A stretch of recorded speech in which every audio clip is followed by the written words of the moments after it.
Alors, j'ai rencontré à plusieurs reprises Jean-Paul II dans ma vie d'évêque. Ça fait bientôt 37 ans, 38 ans que je suis évêque. Moi, alors, durant ces années-là, j'ai pu rencontrer souvent le pape Jean-Paul II.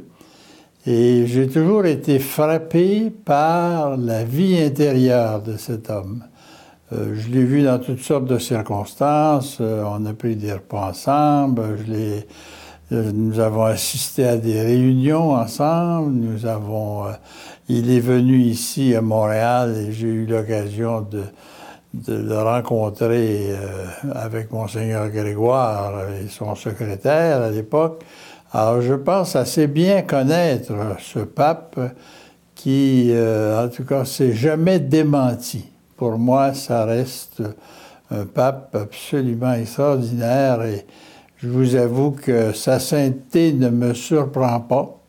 J'ai moins connu Jean XXIII, évidemment, j'étais plus jeune à l'époque, mais c'était l'époque aussi du concile.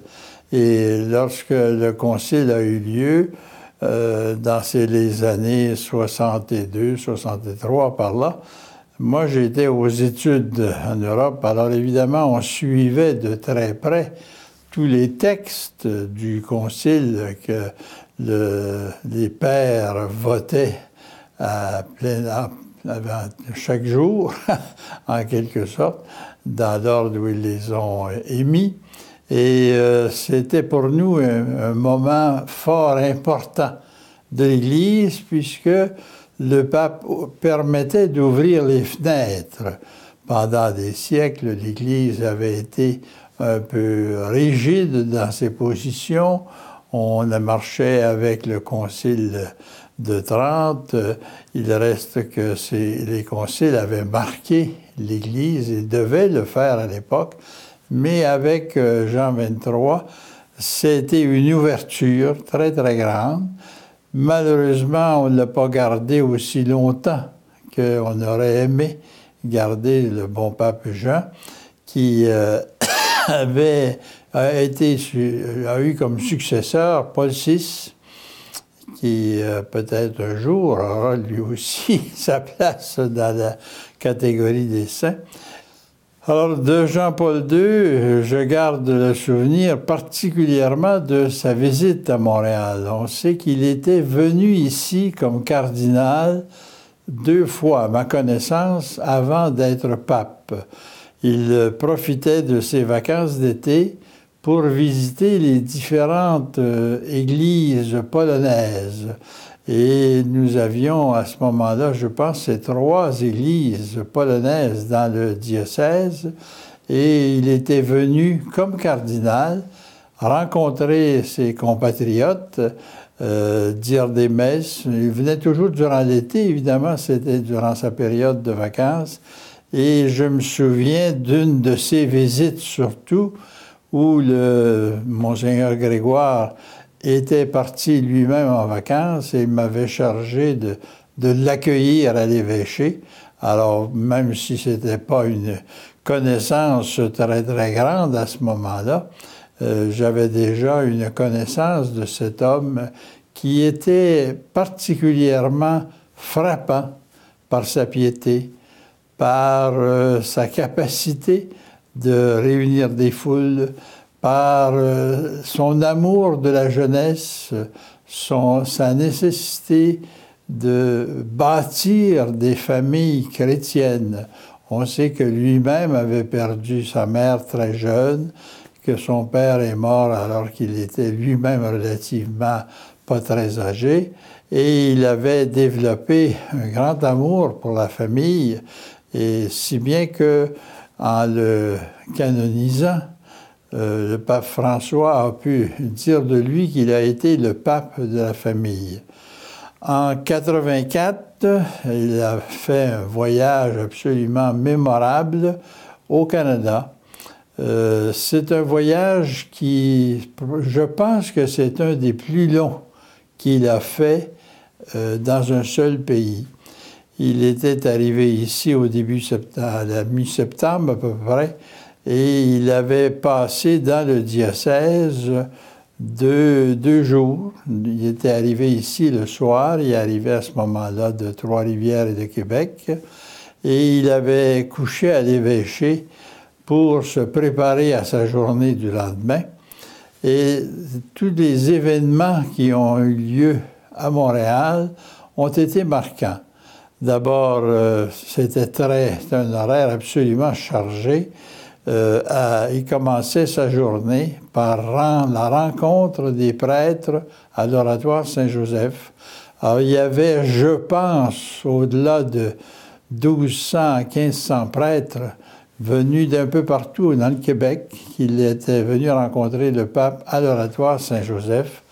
Il était ensuite allé au Parc Jarry pour dire une messe qui avait duré quand même un bon moment, une partie sous la pluie d'ailleurs, parce que ce dont il se souvenait peut-être le plus de ce pays, c'était la capacité à recevoir de la pluie de grâce, comme il disait de temps en temps. Et après cette messe au Parc Jarry, il était venu dîner à l'évêché. Et tout à fait tôt dans l'après-midi, il passait de l'évêché en défilé dans les rues de Montréal pour se rendre à l'église Notre-Dame, rencontrer, je pense, sûrement un bon 2000 à 2000 jeunes enfants de l'âge de la confirmation. C'était à peu près le nombre de confirmants qu'il y avait dans Montréal à ce moment-là. Et ça avait été une rencontre absolument mémorable des petits gars, des petites filles de l'âge de 9 à 11 ans qui avaient accueilli le pape comme c'est pas possible. C'était des cris extraordinaires.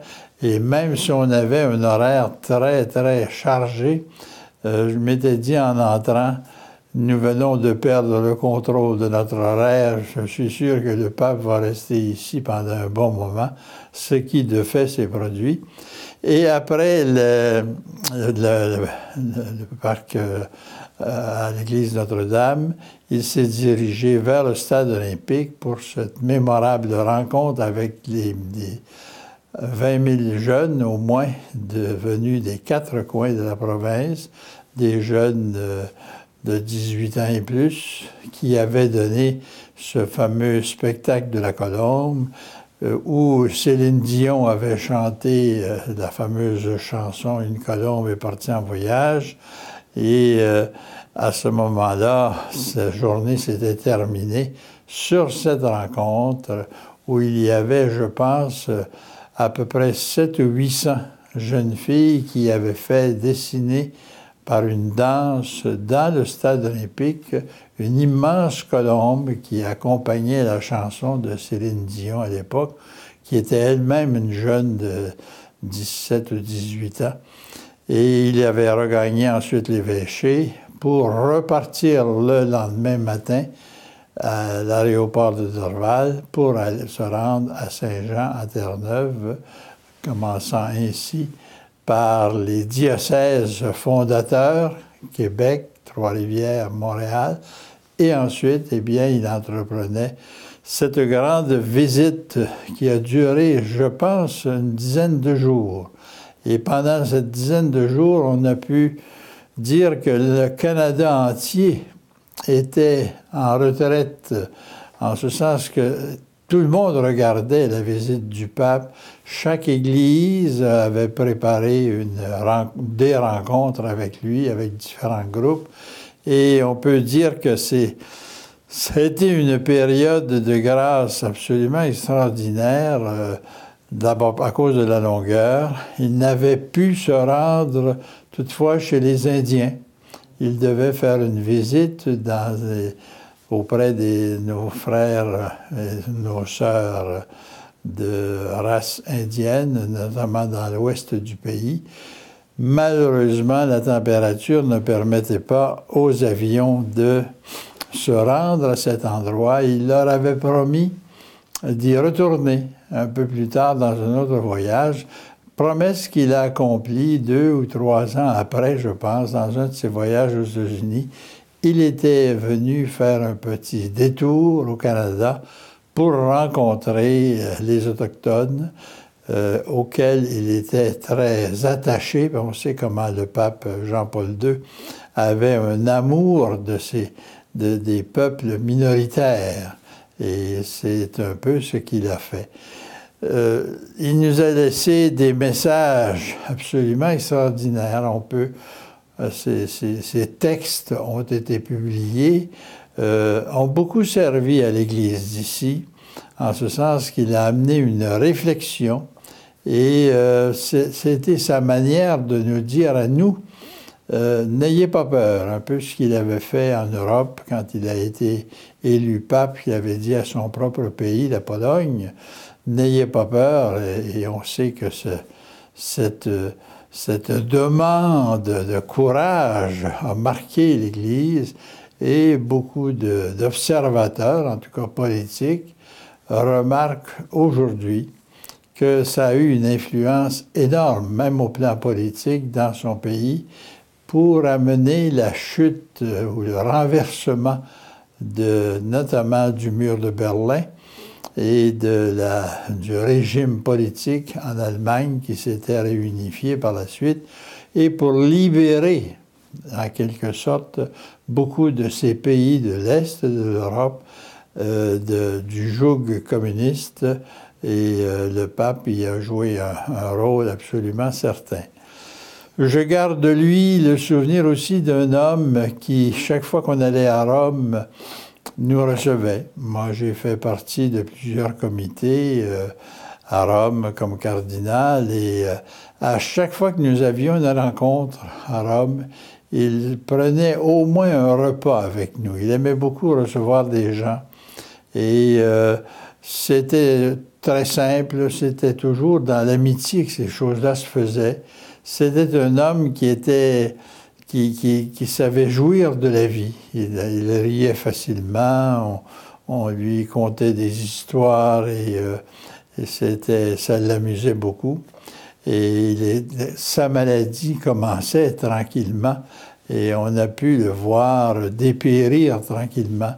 Et pour des gens qui se demandaient, mais pourquoi ne démissionne-t-il pas? Ce qu'a fait un de ses successeurs par la suite, amenant des grands changements dans l'Église, je pense que son idée était de faire comprendre au monde que même quand on est une personne diminuée, on mérite un respect immense de la part de nos contemporains à cause du fait que nous sommes tous des enfants, des fils, des filles de Dieu. Et pour lui, c'était très important de donner ce témoignage que malgré la souffrance, il pouvait encore rendre ses services. Bien sûr qu'il ne pouvait pas être aussi actif qu'il l'a été durant ses 27 presque années de pontificat, mais il reste que chaque fois, par exemple, qu'il avait une rencontre en public, ça me frappait toujours, il y avait toujours la présence d'un grand groupe de personnes âgées ou de personnes handicapées.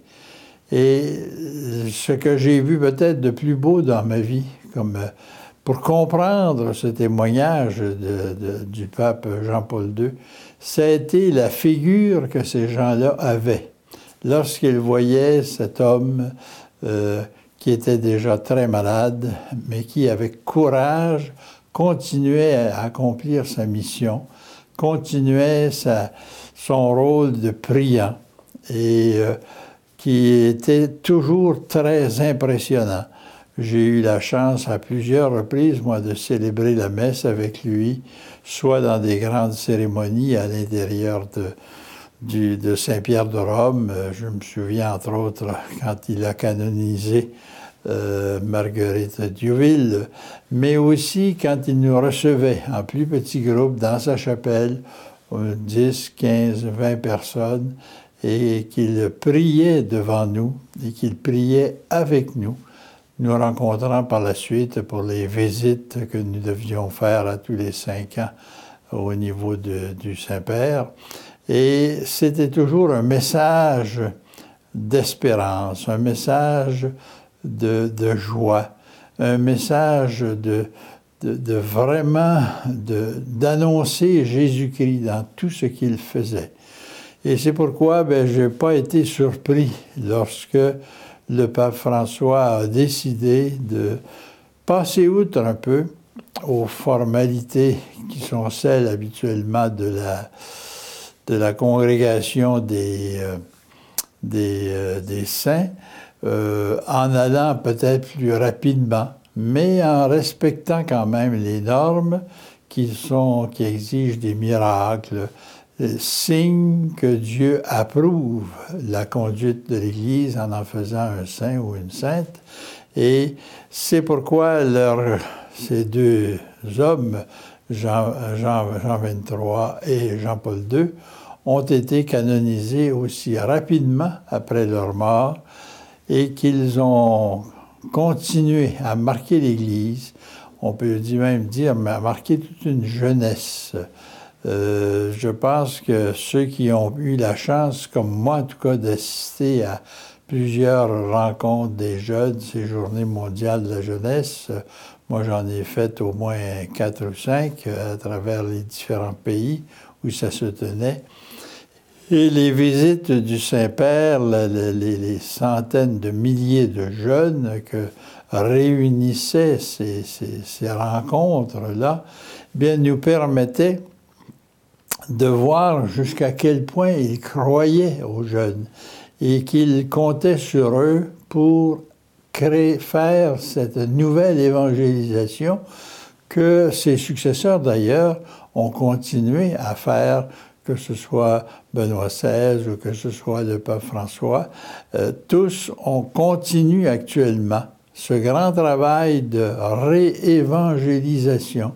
Ils se rendaient bien compte que même si les gens avaient eu une première annonce de l'Évangile, ils avaient besoin de refaire leur connaissance de Jésus-Christ, d'aller chercher de nouvelles forces au moment où peut-être l'Église perdait beaucoup de forces vives, que ce soit dans le clergé ou dans les pratiquants du dimanche.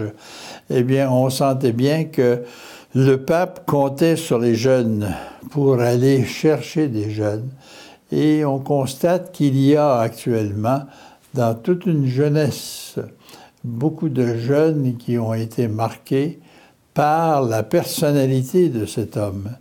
J'ai assisté, moi, un peu, non pas à son agonie, parce que c'est uniquement lorsqu'il a été décédé que j'ai pu aller à Rome, mais à ce moment-là, avec le cardinal Ouellet et le cardinal Ambrosic, nous avons eu la chance de nous rendre très rapidement à Rome et d'avoir la chance de le rencontrer et de rencontrer son entourage immédiat dans les premiers jours qui ont suivi son décès.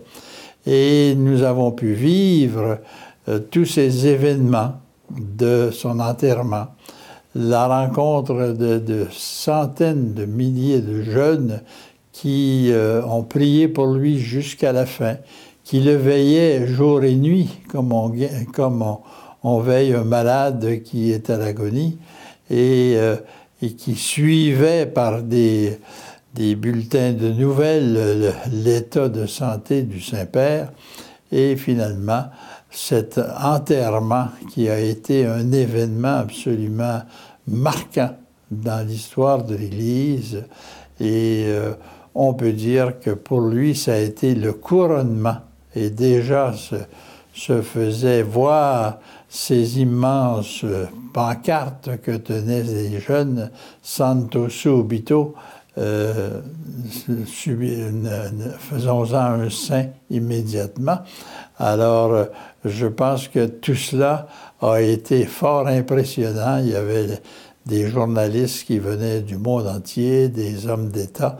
On a même vu, à l'occasion des funérailles du Saint-Père, le chef des pays communistes et le président américain se donner la main, se souhaiter la paix au moment du baiser de paix pendant la messe. Ce sont là des événements que nous avons vécus avec lui Et il nous a laissé aussi un message absolument extraordinaire d'espérance, un message de miséricorde que ses successeurs, heureusement, ont continué et qui prépare l'Église à tous ces changements que le pape François nous amène tranquillement, pas vite, dans toutes les habitudes romaines qui varient presque d'un mois à l'autre et sur une façon d'envisager le rôle du Saint-Père qui est très différente de ses prédécesseurs, mais qui, quand on y songe, est dans la même ligne que celle qu'il nous a donnée. Alors voilà un peu quelques souvenirs que je rapporte de cet homme extraordinaire qui était dans la ligne de Jean XXIII aussi, qui lui avait ouvert on pourrait dire que Jean XXIII a ouvert les fenêtres, mais Jean-Paul II a ouvert les portes de l'Église et avec le pape François, cette ouverture se continue et nous pouvons prier ces hommes qui sont de grands saints.